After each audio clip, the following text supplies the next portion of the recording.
welcome back to another video. So today we're going to be doing a review on the Marlin Model 60. It's actually a Glenfield Model 60. It says Glenfield Model 60. Marlin Firearms Company, North Haven, Connecticut, USA. You can see it's in pretty good condition. I got it for about $149.99. It has some scraping around the barrel, some scuffs around the barrel, discoloration on the sights. Other than that, it's in pretty good condition. There's a nice wood stock finish. It's not polymer at all. The only type of discoloration, other than the slight discoloration on like the barrel and the charging handle, is on the bolt itself and a little bit on the rails. Otherwise in really good condition. So today I'm going to be taking apart this, field stripping it, and showing you all the parts and how to clean it basically. I've only had this gun a couple months. I put probably a few hundred rounds through it. Shoots flawlessly. I've had some trouble with federal ammunition, this one right here. It just never worked good. They were underpowered. We shot it and the bullet barely came out of the barrel and just like went directly down. Just shot out, went right down to the ground. And it's really underpowered, really crappy ammunition. I don't know if that's normal, but that's the ammo they have at Walmart. The first we're going to be the field strip and the disassembly. So first we're going to be showing off the actual shooting. There's a video recorded a little bit ago you guys could see. If you want the full video, you could go click up and just go in the description or click up here. And that will show you the actual shooting portion. But I'll just add it to this video anyway, guys.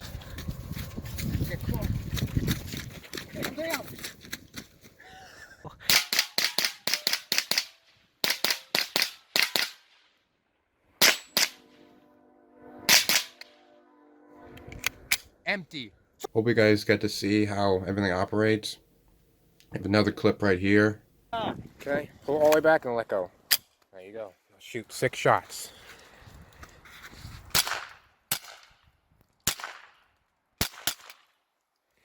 That cool? Trigger's nice. There you go. Okay, you can shot A little bit of me.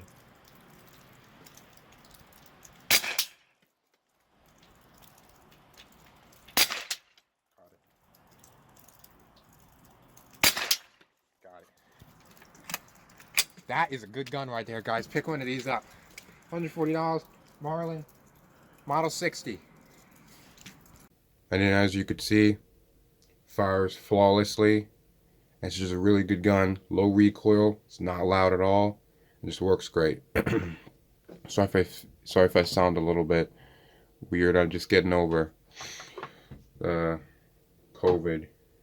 Had it like 2 weeks ago, but it's still a little bit weird. But to disassemble this, you're gonna want, I would say, a Phillip and a flathead, but flathead's very important. I would recommend getting like an actual, like a gun flathead that has a thicker point. That is what I'm gonna use. Just a shorter one so it doesn't like strip out or have more torque to it. But there's gonna be a screw here. There's gonna be a screw here. You can see that. So we're gonna take this out. I don't have this torque down too much.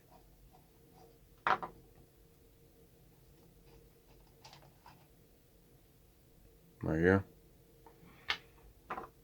And the one way back here.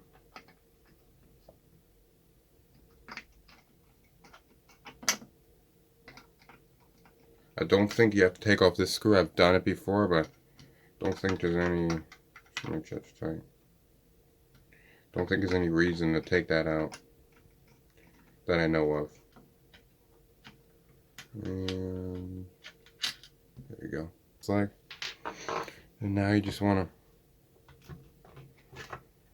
to, it just, this part comes off, the trigger assembly stays in there.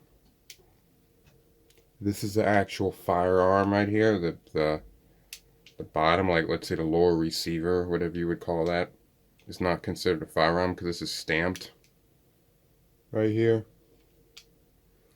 And there's the main firearm. You could see all the parts in there. I wouldn't oil this too much in these parts because it could collect a lot of dust because 22 is pretty dirty ammo, I would say, most 22. And this is the inside. You can see the hammer, and you can see where this bolt, you actually don't need to take this off unless you want to take off this whole assembly off of the wood. You can take that bolt off. This bolt right here just goes directly into the just goes into the receiver right here, and this bolt goes to the other side of the receiver. You don't have to take off this one. This one just holds the guard and the trigger and stuff. Cross bolt safety, and it's pretty simple. It looks like somebody tried filing that down a little bit. That's fine, we'll move this. Go. Okay, we're just gonna take out this screw and this screw. Oh yeah, and there's two others on the other side, here and here. But they're I'll show you how it is. It's like a screw, and then that screws into another screw, but it's like male and female threads. It's like kind of odd. We're just gonna take off this. It's a bit too tight. I shouldn't tighten them down that much. The screw right here, we're just gonna take that out. There you go. It's a short screw. And then the other one should actually pop out. Oh, I guess not. Should be able to, yep. You're just gonna have to turn both in. You could do on each side or both on the opposite side, doesn't really matter. See, yeah, these are actually just two of the same screws. And back here, I thought these were much different. And you could see the pressure relieved from here with spring tension. So hold this thing down.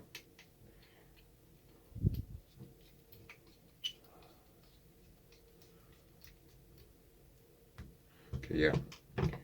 We're gonna do this side. What you're supposed to do is actually supposed to, because one of these is like a bolt or something. So you're gonna have to do the one that's on the front side of the receiver where the ejection port is. That screw you want to do. I mean, it might be pushed out of the way. You'll see. See, this one is like a normal screw, normal short screw.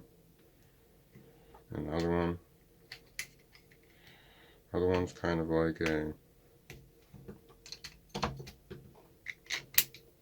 Other one's kind of like a pin that goes into this screw.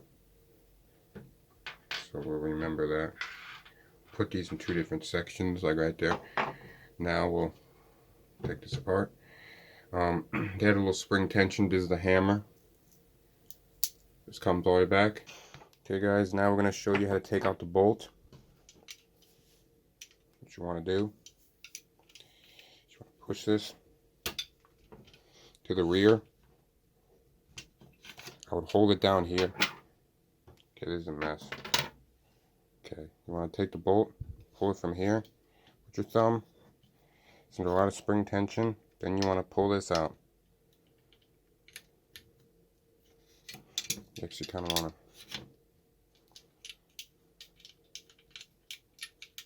Okay.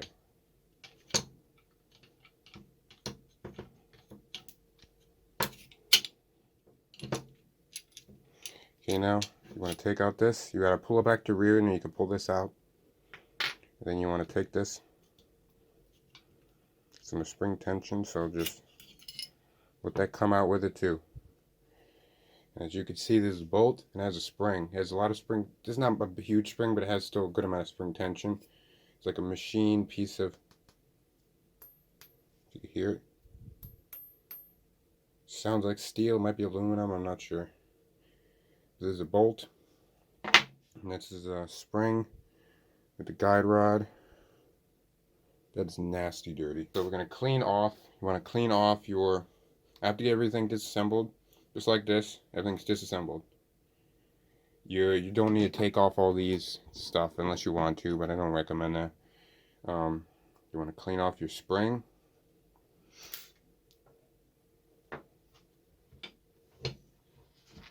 Clean off your rod, spring rod, guide rod, whatever you call it. You want to clean it off. You could spray some oil. It doesn't really matter. Just put that back in there so you don't lose it.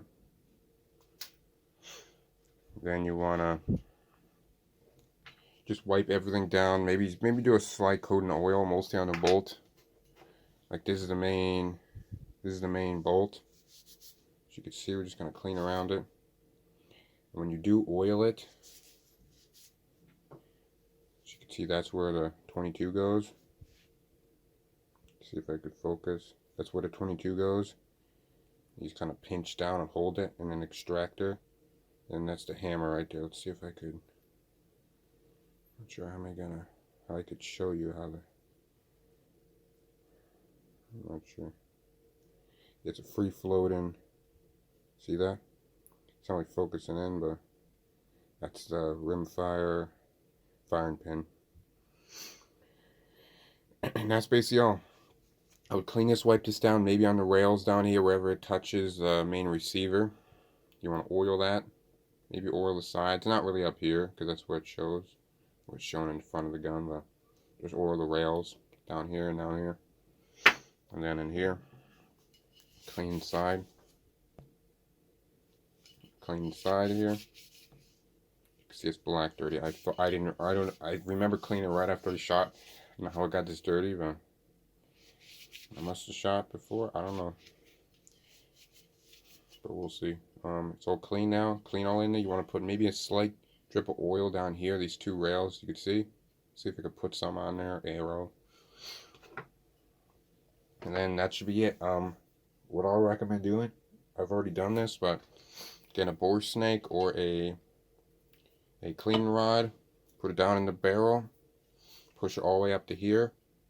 It's gonna have some dirt in there or something. Get some patches, whatever your just look up how to clean a gun with a normal cleaning kit. Then you want to clean it here because it might have dirt. It'll push into the receiver. That's what you do when it's completely stripped like this.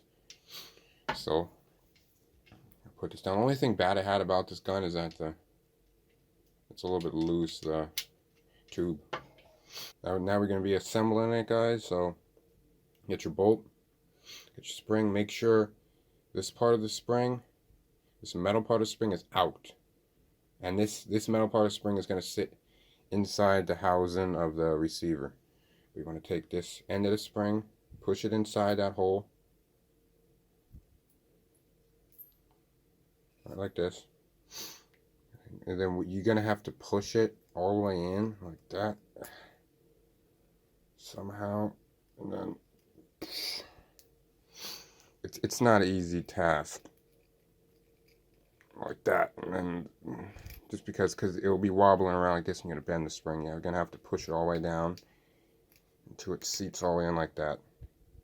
Then you're going to have to put it inside. I'll show you guys. I'm not sure how I'm going to show you it exactly, but you can see there's a little thing right here. You're going to have to put your spring, the metal part. See, this is where there's that little rod. It's going to go in there, up against, and inside that little, see a little groove right there? Right in there, like that. I'm just going to push it and then stick it in. I don't think I could show you this, guys, but okay. Got it set. You just want to push it in like that. Now there it is. It's in. You have to put it in there, push it enough until the spring tension, and then pop it in there. Now we're going to need to have this. I'll just move this down a little bit, wiggle it around. Now you just gotta, it's a struggle.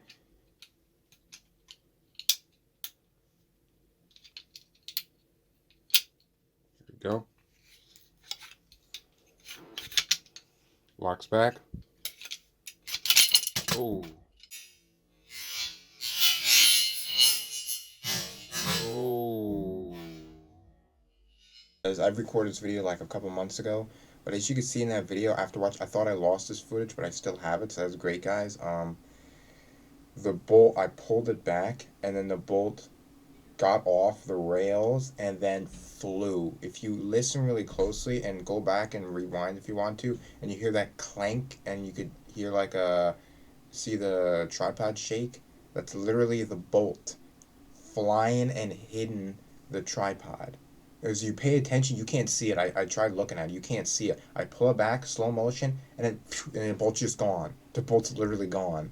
I pulled it back, the bolt, with the spring tension of just that tiny little spring. That's how heavy it is.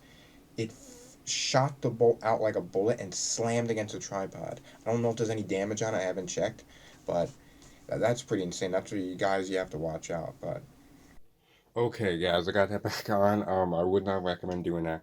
Messing around with the spring while it's not in the receiver. Didn't think that would happen, but it did. That's how tough this spring is. I know it's a 22, but still, kind of a pain to get back on. Okay, now, with this, I would recommend just wiping this down. I don't have a rag, I have a sock here, so... See how black that gets? That's the bolt actually hidden onto the plastic part. Just wipe it down. You could spray in there some like Ballistol, whatever you want to use. I don't recommend doing this because you're just gonna get gunked up with dirt anyway. So now you can install this back onto here. Just want to put that and make sure this goes into that gap. See, this is a hammer, which gets into that gap. Okay, I pushed back the hammer. See if it goes in easier. Yep. So what you have to do is you're going to have to push the hammer, that little piece there. Push that back. Let me just show you. Take the hammer right here. Push back into the locks. Stick it, push up like this. Stick it in. There's going to be spring tension, see? You're going to have to line that up with that hole. Line it up with that hole. Okay. There's a pain. Now, as remember, this one's going to go on the opposite side. Some dirt there. We'll just fit this in. You might need a back in so it doesn't fall out. I'm just going to set it like that. Get this other screw, put it on this side of the receiver. Just so you remember, I don't know if it matters which side. I haven't done this enough. There we go. To be honest, I don't know if you have to tighten both sides, but just going to tighten this. We'll tighten both sides just to make sure. You don't want too tight, just snug. Just enough so it doesn't back out. Don't like over tighten, you don't want to strip your screws. The next screw will be these two small screws. Put one on one side. I don't think it really matters. They look like both the exact same screws. And I guess you didn't need so all you need for this is a flathead screwdriver.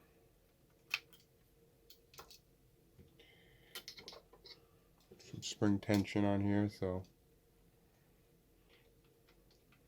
that was a pain to take apart. The only pain about it is getting that spring. And you guys need to watch that. Hope I even posted that. Me failing, trying to get this thing back together. I've only took it apart probably 2-3 times probably. So I haven't taken it apart that much. Took it apart that much. Screw, tighten that down. Screw, tighten that down. There we go. Whole receiver's putting. The whole receiver is put back together again. Now we're just gonna make sure no dirt all around it that will get inside the mechanism. Get our lower receiver or just a stock assembly. Just gonna line that up. It fits in perfect, just like that. You want to make sure it's flush with here, and just how it normally looks. Get your screw, your bigger screw that your flathead goes. This bigger screw goes right here, and the small screw goes there. If you want to remember that. I'm just gonna screw it in my hand a little bit into the threads. I'm gonna get our flathead. We don't want to tighten it too much because this is just into wood. Because we could split the wood pretty easily. Just tighten it a decent amount, not too loose. And we're gonna get this one right in the back. Just gonna tighten this down.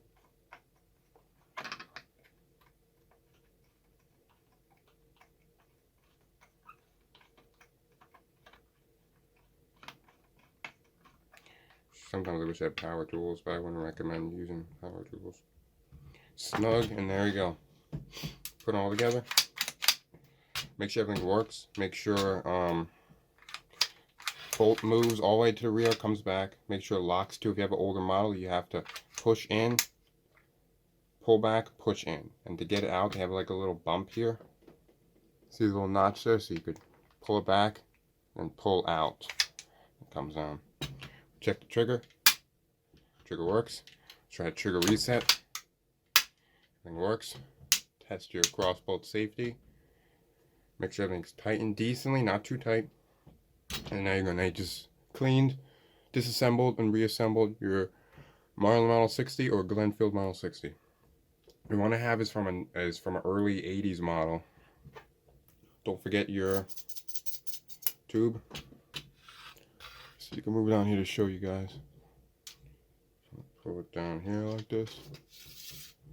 Down here is a little notch that you want this little notch to be pushed in and clicked in like that. There you go, guys. Hopefully you guys like that, and I saved this for the last because it's the longest part to do compared to other videos. I might put a scope on this, and if you want any other videos like this, guys, let's get 2 likes in this video, and I'll do another gun disassembly and shooting video. Okay, guys? See you guys later. Bye. My review on this is gonna be a first video. It's gonna be a part of many series, probably a 4-part series on each gun. But we're gonna basically, this portion of it is done, the disassembly and teaching you how to clean it. But disassembly, I'm gonna give it probably a 5.8 out of 10. So it's not very good. As you saw, that the spring tension is really annoying to get it in there and then jam it in. Taking out the charging handle and just lining everything up. I mean, it's just kind of a pain to do, especially all the flat heads, and you could risk stripping it. So I'm going to give it a 5.8 or a 6 out of 10, but I'm going to give it 5.8. So the next video I'm going to be uploading, so stay tuned, will be a accuracy test. So hope you guys stay tuned for that. I'm going to be shooting up to 100 yards with it. I might even push it to 150, so if you guys want me to shoot it for 150, then let's get, I don't know, 2 likes, it doesn't really matter. But, yeah, we're going to be pushing it to 150 yards, 100 yards, we'll do it 100 yards, we're going to be doing a 25-yard accuracy paper test for like a rest and stuff, do some more drill tests, like just quick shoot and stuff like that, just because it's fun to do. And we're going to be doing number 4. It's going to be just a basic conclusion of that video, and we're going to be doing that, and then we're going to do a couple more other parts for like just the features, and then a main video conclusion of the gun itself. Hope you guys stay tuned for the next video. See you guys later.